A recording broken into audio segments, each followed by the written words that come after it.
కథ పేరు వచ్చి 'తెల్ల పావురం, నల్ల కాకి'. Doctor M.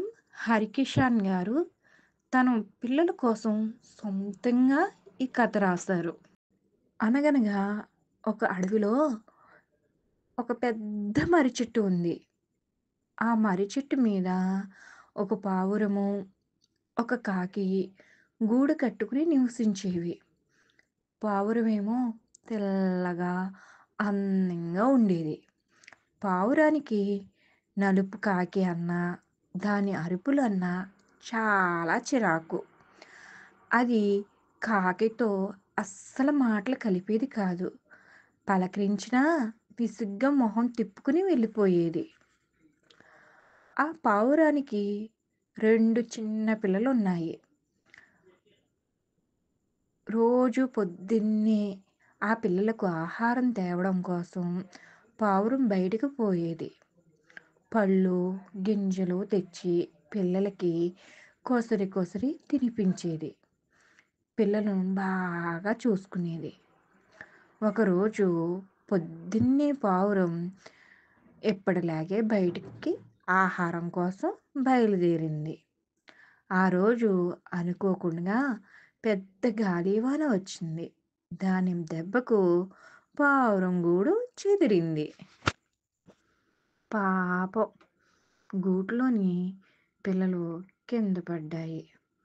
అవి భయంతో వణుకుతూ అమ్మా అమ్మా అంటూ ఏడవసాగాయి. కాకి వాటిని చూసి రివ్వున వచ్చి పిల్లల పక్కన వాలసాగింది. పావురం పిల్లలను తన గూట్లోనికి తీసుకుపోయింది. వాటి మీద వాన పడకుండగా తన రెక్కలను కప్పి కాపాడింది. వాన తగ్గగానే గింజలను తెచ్చి తినిపించింది. జోలపాట పాడి నిద్రపుచ్చింది. కొంతసేపటికి పావురం ఆహారం తీసుకుని మర్రి చెట్టు దగ్గరికి వచ్చింది.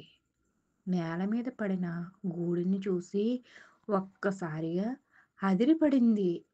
పిల్లలు కనబడక బాధతో పావురం కన్నీళ్లు పెట్టుకుంది. చుట్టూరు చూసి కంగారుగా వెతకసాగింది.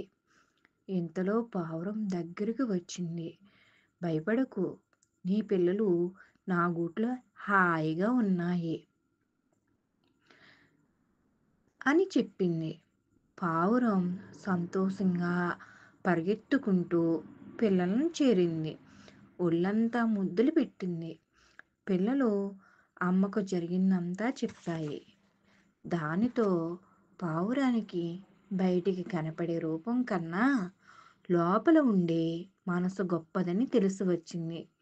తన తప్పును మన్నించమని కాకిని వేడుకుంది. అప్పటి నుంచి అవి రెండు కలిసిమెలిసి హాయిగా ఉండసాగాయి. పిల్లలు, కథ అయితే బాగుంది కదా, నాకైతే నచ్చింది.